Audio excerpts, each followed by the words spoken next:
예, 안녕하십니까.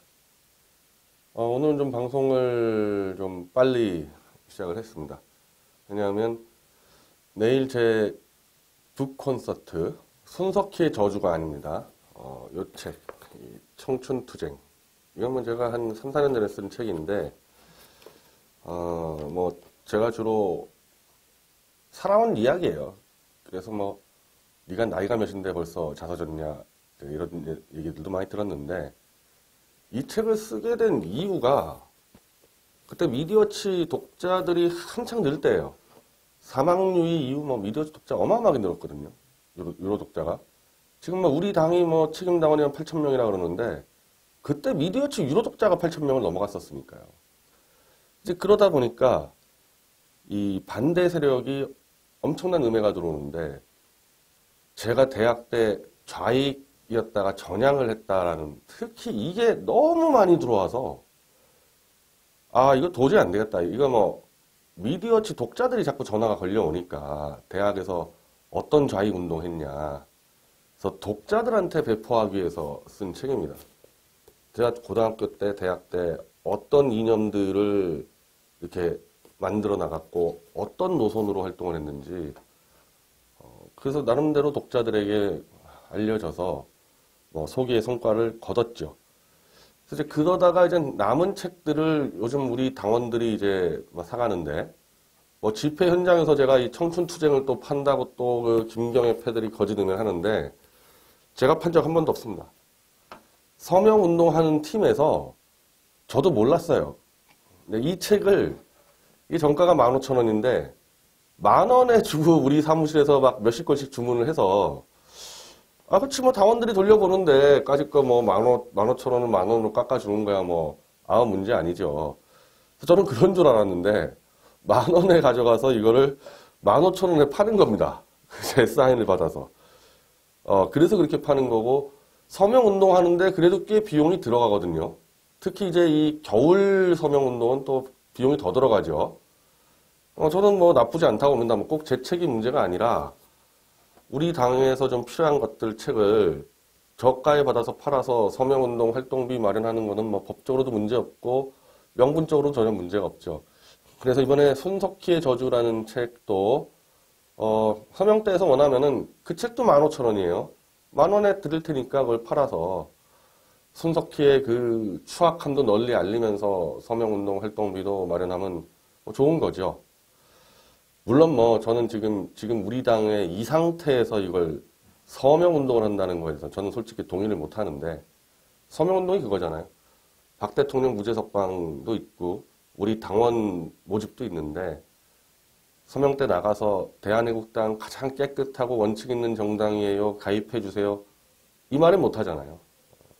저는 그래서 개인적으로 경기도 전체 서명팀이 19일 일요일 성남 모란시장에서 집단 서명 운동을 나가는데 제가 합류를 한다고 했다가 서울시당 위원장 자격으로 합류한다 했다가 저는 안 나간다 그랬습니다.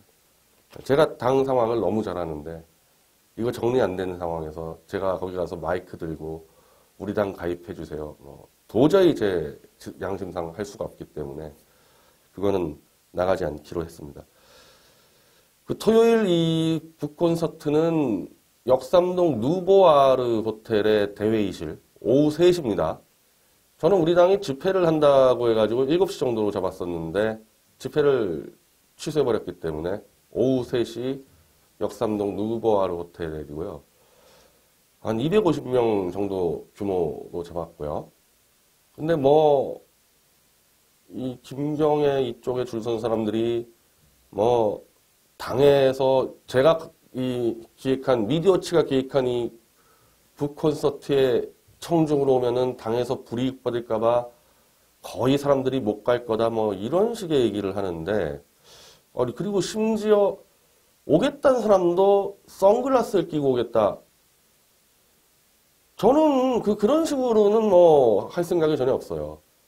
물론, 이제 선글라스 끼고 오겠다는 게, 뭐, 방송에 뭐 찍히는 거, 뭐, 미디어치 TV는 방송을 하니까, 싫다 그래서 뭐 그런 건 상관없는데 제 콘서트에 와서 당에 불이익 받을까봐 뭐 선글라스를 끼고 온다 그러면은 그냥 집에서 이 미디어치 TV로 보시면 됩니다. 제가 뭐 왕창 몰려서 새해 한번 과시하려고 하는 게 아니거든요. 이 북콘서트를 기획하게 된 거는 이제 김성화 씨가 사회를 보고 여러 명의 기획에 들어와 있는데, 물론 이번에는 그러니까 테스트예요. 쉽게 얘기하면은 손석희의 저주책 북콘서트는 정밀하게 준비하고 있거든요. 그 전에 한번 이 북콘서트를 통해서 한번 해보려고 그러는 거죠. 대충 어느 정도 사람들이 오고 어떤 방식으로 하는지 한번 테스트를 하려고 한번 해본 기획이고, 또 최근에 또 이 일베를 중심으로 어마어마한 음해가 들어오지 않습니까? 저는 뭐 김경의 세력이 이렇게 당해서 절대 크다고 보진 않는데, 주로 홍준표 세력들이에요. 홍준표 사탕파리 세력들이 그냥 뒤에는 왔다고 워낙 거짓 음해를 해놔서, 그것도 제가 거짓 음해들을 조목조목 반박해야 되겠고, 뭐 주로 제 다 과거 얘기 아닙니까? 이게 제 과거 얘기거든요. 이 과거 가지고 제가 다 설명을 하겠다는 거죠. 더 이상 이제 최소한 미디어 지독자들은 또 음해 당하지 않도록 하기 위해서. 그래서 그 목적으로 한 거기 때문에 뭐 한번 왕창 모여서 한번 새해를 과시하자, 그건 제 머릿속에 없어요. 그건 전혀 없고, 250석짜리 정도를 빌린 것은 집회도 없는데, 혹시 또 많이 오면은 또 그때처럼 막 보훈회 간 때처럼 그런 사태 벌어질까봐 좀 나름대로 좀 그래도 공간을 넓은데 빌렸고요. 이 가격 차이도 그렇게 크지가 않습니다. 그래서 저는 적당히 한 그 정도 오시면 되지, 한번 보여주자 할 땐 그건 아니라는 겁니다. 그 반대로 제 콘서트에 오는데 당에서 불이익을 받는다? 아니 뭐 모르겠습니다. 뭐 완장 차고 다니는 뭐 부총장들 그렇게 해서 한 자리 해가지고 완장 차고 싶은 사람들이야 뭐 불이익 받을 수 있겠지만은, 그냥 당비 내고 서명 운동하는 평당원들이 무슨 불이익을 받습니까? 아니 뭐 이익을 본 게 있어야지 무슨 불이익을 받던지 할 거 아니에요. 당의 이익을 위해서 헌신한 평당원들이 무슨 불이익을 받아요.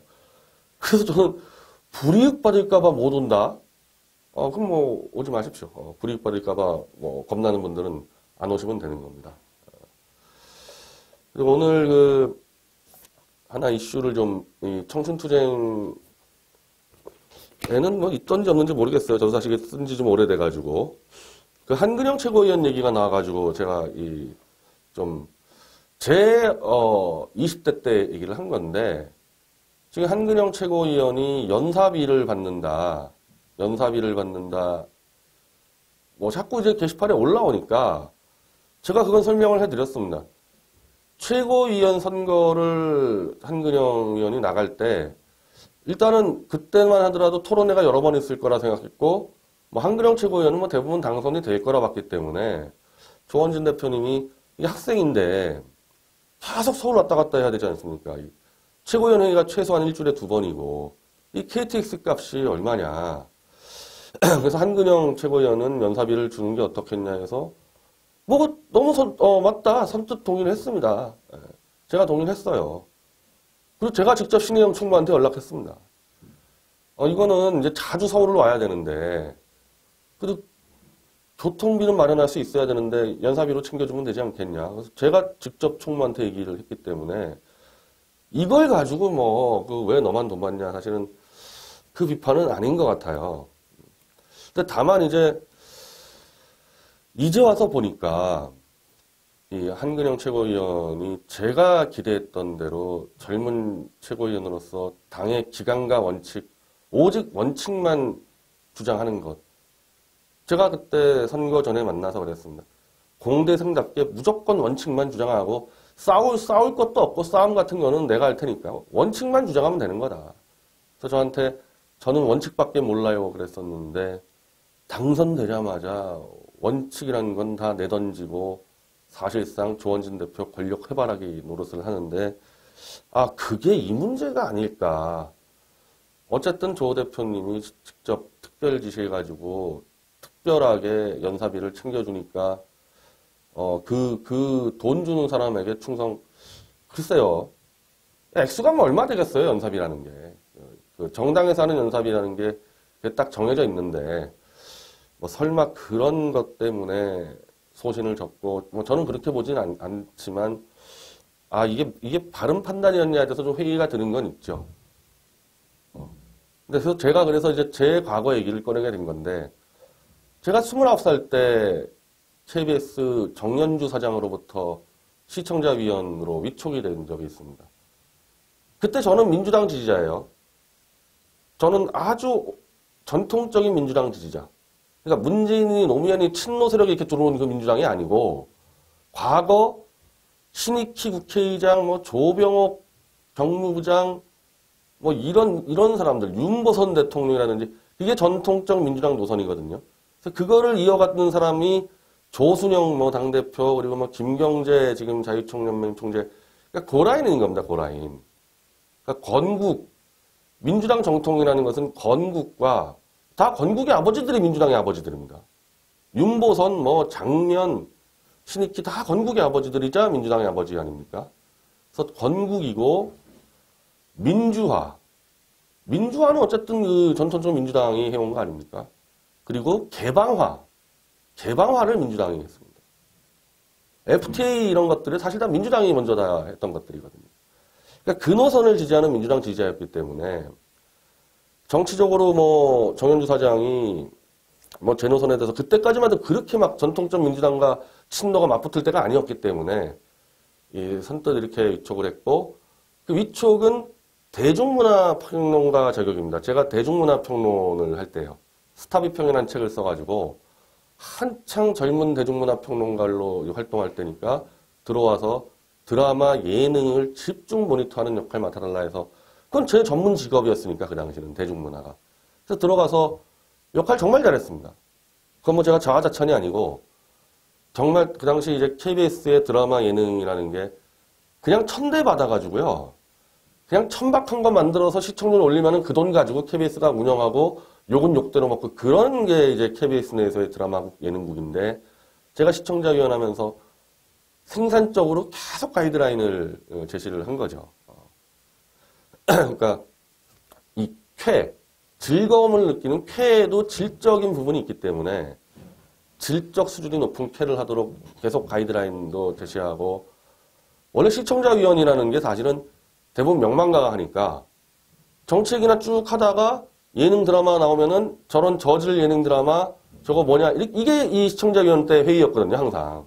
근데 제가 대중문화평론가니까 지적을 해도 예능국과 드라마국 사람들이 저거 좀 조언 들으면 좋겠다, 그런 지적을 하니까 워낙 지지를 받았죠, 예능국과 드라마국에서. 그리고 예능국 행사들 있을 때마다 제가 다른 시청자위원들, 이 시청자위원들 중에서 이 예능국 드라마국이 제일 무서워하는 게 무슨 어머니 연합회 뭐 이런 거, 학부모 연합회 이런 거 있지 않습니까?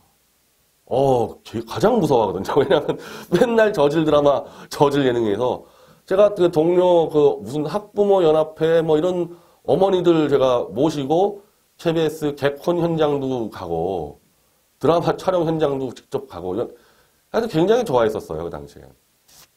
그래서 그건 정말 수행을 잘해서 평가를 받았는데, 이 탄핵 사건이 벌어지니까, 그러니까 아까 말씀드린 대로 전통적 민주당 노선과 친노 노선이 갈라지니까, 저는 탄핵에 대해서 노무현 탄핵 정당하다 봤거든요. 선거판에 개입 들어왔는데요. 대통령이 총선판 개입했는데요. 열린우리당을 다수로 안 만들어주면 내 대통령 임기를 걸어버리겠다 해가지고 삼권 분립을 위반해버렸거든요. 그래서 저는 개인적으로는 제 정치적 소신은 탄핵 찬성이었단 말이죠. 원래 KBS에서 직은 대중문화 쪽이었지만. 근데 탄핵 때 그 당시 KBS, MBC가 그냥 완전히 그냥 탄핵 반대 거짓 선동을 해버린 거 아닙니까? 국회가 정당한 절차로 탄핵하는데 이게 쿠데타라고 그냥 날려버려서, 제가 참 그때 KBS 보면서 이게 무슨 이런 방송이 다 있나 하고 있을 텐데, 시청자위원회의에서 대부분 알았거든요, 제가 탄핵 찬성한다는 거를. 그러니까 당연히 저한테 안 물어보고 시청자위원장하고 정연주 사장이 주도해서 시청자위원 명단 이름 다 적어서 KBS의 탄핵 보도는 정당했다 성명서를 돌려버린 겁니다. 지금 비슷하잖아요, 우리 당하고. 항상 이게 홈페이지 2개 만들고 인테리어 2번 하고 지도부 회의 때 저 없을 때 결정해버립니다. 저 없을 때. 제가 없을 때 빠졌을 때 이거 해쳐버린 거 아닙니까? 그때도 그랬어요. KBS도. 내가 있으면 저거 분명히 반대하니까 나 없을 때 자기들끼리 해가지고 내 이름까지 적어놔가지고 바로 그냥 다음 회의 때 들어가서 시청자위원회 위원장, 정연주 사장 그냥 박살을 내버렸거든요. 이게 뭐 하는 거냐 이게. 명단에서 최소한 내 이름이 왜 들어갔냐. 이렇게 되니까 이제 정연주 사장이 그냥 그때 내 기억이 나요. 사색이 되더라고 얼굴이. 이러면서 막 분노의 표정. 근데 뭐 자기가 할 말은 없으니까 자기가 잘못했으니까 할 말이 없어가지고 나중에 뭐 저한테 이제 측근 쪽이 전화 와서 정연주 사장이 너무 배신감을 느꼈다 그래서 그때 제가 뭐 29살 때니까 난 도무지 이해를 그 말이 무슨 말인지를 알아듣지를 못했어요. 아니 정 사장이 언제 나한테 정치 쪽을 도와달라 그랬나? 대중문화 쪽 도와달라 그래가지고 정말 열심히 잘해가지고 평가받고 정연주 사장도 굉장히 높은 평가받았어요. 그 젊은 대중문화 평론가를 집어넣어서 예능 드라마 활성화시켰다. 그 전까진 그런 발상을 한 사람이 없거든요. 그냥 계속 학부모 단체, 무슨 교육단체, 뭐 교수 이렇게만 했었으니까. 그래서 나는 정 사장한테 정말 큰 힘을 실어줬고 도왔다 생각하는데 내 정치적 소신인 탄핵 찬성 그리고 KBS 보도 잘못했거든요 분명히. 그 내 입장 얘기했다고 배신감에 부르르 떨었다 해서 이상하다 왜 저럴까 했는데 이제 나중에 제가 막 30대 한 중반쯤 넘어가서 보니까 이렇게 이 주로 젊은 애들을 이렇게 올리는 게 그 전문적 능력을 필요해서 올리는 게 아니라 권력 해바라기 나팔수로 쓰려고 올리는구나. 그러니까 정 사장이 대중문화를 모르니까 제가 대중문화 쪽에서 얼마나 발군의 실력을 발휘할지는 모르고 그냥 구색 맞추기로 대중문화 평론가로 집어넣고 정치적으로 이제 이용하려고 그랬던 거죠. 근데 거기서 막혀버리니까 배신감을 느꼈다 그러는데 배신감 느꼈을 수 있을 것 같아요. 지금 와서 볼 때는. 그러니까 본인하고 저하고 생각이 달랐던 거죠. 그리고 저는 지금 한근영하고 저하고 조원진 대표 생각이 달랐던 겁니다. 저는 청년 최고위원이 들어온다면은 바로 제가 그 29살 때 했듯이 원칙에 원나는 그때 제 29살 때 그 시청자위원들 다 60대 이랬었거든요. 한 15명 있을 때 그냥 혼자서 당당하게 원칙 주장을 했단 말입니다. 저는 그렇게 해주기를 바랐단 말이죠. 한근영 최고위원이. 이게 너무 무리한 요구였나. 근데 그런 거를 할 줄 모르면은 청년 최고위원 올리면 안 돼요. 무슨 전문적 실력이 있습니까? 그냥 상식적이고 바른 판단, 막 복잡한 건 모르더라도. 자, 조원진 대표 지금 이번에 진상조사 단장하고 있는데 허평한 임원규 정미용 금품수수 등등 조사 권한을 박탈한 거는 최종 결정자가 조원진 대표고요. 당사 인테리어 2번 하는 것 최종 결정자가 조원진 대표인데 이게 지금 진상조사 사안 아닙니까? 진상조사 대상이잖아요. 조원진 대표는. 그럼 진상조사 단장에서 하면 안 되죠. 나와야 되죠. 그래서 저는 최대한 선의로 지금까지 이 문제에 거론 안 했는데 지금 하고 있는 거 보면 절대 안 되겠구나 이거는. 그래서 오늘 제가 성명서를 낸 겁니다. 진상조사 단장 당장 사퇴해라. 제 말이 틀렸으니까 반박을 한번 해보세요. 누구든지. 그 당내 부정사건의 최종 결정자인데 진상조사 단장 하고 있으면 됩니까? 이런 걸 저는 한근영 최고위원이 최고위원 회의 때 조 대표님 이거 잘못된 거 아닙니까? 진상조사 단장 사퇴하세요. 이런 말을 해줘야 되는 거죠. 이거 무슨 대단한 전문적 실력 필요한 게 아니잖아요. 그리고 저는 사실은 정연주 사장이 직접 이렇게 위촉을 했지만은 한근영 최고위원은 어쨌든 당원들 22%가 뽑은 선출직 아닙니까? 당원들이 이런 짓 하라고 당신 뽑아줬겠어요. 근데 참 마음이 좀 안타깝습니다. 이 부분에 대해서는. 우리 당은 좀 새롭게 해보려고 그랬거든요. 청년 이렇게 일부러 배려해서 특별자리 만들고 하지 말고 정정당당하게 한번 부딪혀서 그 지지한 당원들의 힘으로 젊은이의 원칙과 소신을 한번 펼쳐봐라 했는데 이조차도 안 돼버리니까. 그래서 저는 내일 이런 각종 얘기들을 좀 할 텐데 지금껏 저는 이 한 진영에 갇혀서 그 진영이 잘못하는 거를 눈 감고 넘어가 본 적이 없습니다. 서울대학교 미학과 시절에 이건 이 책에 아주 상세하게 써 있죠. 미학과 학생회가 중심이 돼서 성폭력 사건을 조작해서 남학생한테 누명을 덮어 씌웠습니다. 그거 전쟁을 하는데 서울대 미학과는 완벽한 빼밀리거든요. 딱 20명짜리 해가지고 그래서 지금 서울대 미학과 인맥들이 문화 권력 다 장악하지 않습니까? 그 빼밀리니까 제가 이건 지금 한 멀쩡한 대학생 하나가 누명 덮었었는데 이거 막아야 된다, 이거 밝혀야 된다. 거의 뭐 미학과 전체하고 싸움 나버린 거죠. 미학과 졸업생까지 연결된 싸움. 그때 진중권이 껴들어왔습니다. 미학과 졸업생 자격으로 저 죽인다고 또 개입해 들어오고 졸업생까지 길어 들어와서 전체와 정면 싸움을 한 거거든요. 그렇게 해온 사람인데 젊었을 때부터 우리 당의 김경혜, 허평환 잘못한 걸 눈 감아라? 조원진 대표까지도 마찬가지고 서울대 미학과는요. 입학하는 순간에 가족이 돼버립니다. 이거. 그리고 상당한 특혜가 있어요. 그 가족에 있으면은. 문학이나 언론계로 갔을 때 상당한 특혜가 있어요. 그걸 때려치고 두들겨 패가지고 동창회에서 제명당한 게 전데 저 언제 봤습니까? 허평환 씨하고 무슨 김경혜. 조 대표님도 마찬가지고. 왜 이런 저한테 부정을 자꾸 눈 감게끔 강요를 합니까? 당신들이 뭐라고요, 저한테. 우리는 공당의 당원들이잖아요. 모든 걸 당원 당규에 따라서 원칙대로 갔을 때 인간적 신뢰가 생기는 거지. 그걸 무너뜨린 다음에 무슨 뭐 허평한 형님 뭐 이게 되겠어요 이래가지고 저한테 그거를 그냥 침묵하라고 강요하는 겁니까? 저 그렇게 안 살아왔단 말이죠. 보스파리, 신혜식, 유석춘, 신혜식 15년 동안 제 동지였고요. 유석춘 10년 동안 제 동지였습니다. 제가 그런 사람들 비판할 때는 박수 막 치다가 만난 지 1년도 안 됐고 저한테 뭘 도와준 게 있어요, 이 사람들이. 당에서 그냥 자기들끼리 해먹죠. 해먹을 땐 저 슬쩍 빼가지고 저 없을 때 해결하고. 그런 사람들이 저한테 을리나 인간관계? 이런 거 요구할 자격이 있습니까? 가깝기로 따지면 제가 신혜식이나 유석춘과 훨씬 가깝죠, 인간적으로 따지면은. 우리 당을 위해서, 원칙을 위해서 그 인간관계 제가 파탄낸 거 아닙니까? 유석춘하고. 유석춘 씨 부인하고도 제가 얼마나 가깝고 부인이 저 얼마나 많이 도와줬는데요. 미디어치. 청춘투쟁도 유석춘 씨 사모님이 얼마나 많이 팔아줬는데요. 미디어치하고. 그걸 다 공당의 당원과 지도부 입장으로 그런 식으로 살아온 사람을 자기들한테는 인간적으로 가자. 그게 아니라는 거를 내일 청춘투쟁 콘서트에서 보여드리려고 제가 기획을 한 겁니다. 자, 뭐 여기서 다 얘기하면은 뭐 내일 재미없으니까 내일 오후 3시 역삼동 누보아로 호텔 대회의실에서 만나 뵙겠습니다. 내일 사회는 김송아 씨가 보기로 했습니다. 그리고 제 소개 영상이 준비되어 있고요. 하여튼 뭐 내일 즐거운 시간 가졌으면 좋겠습니다. 감사합니다.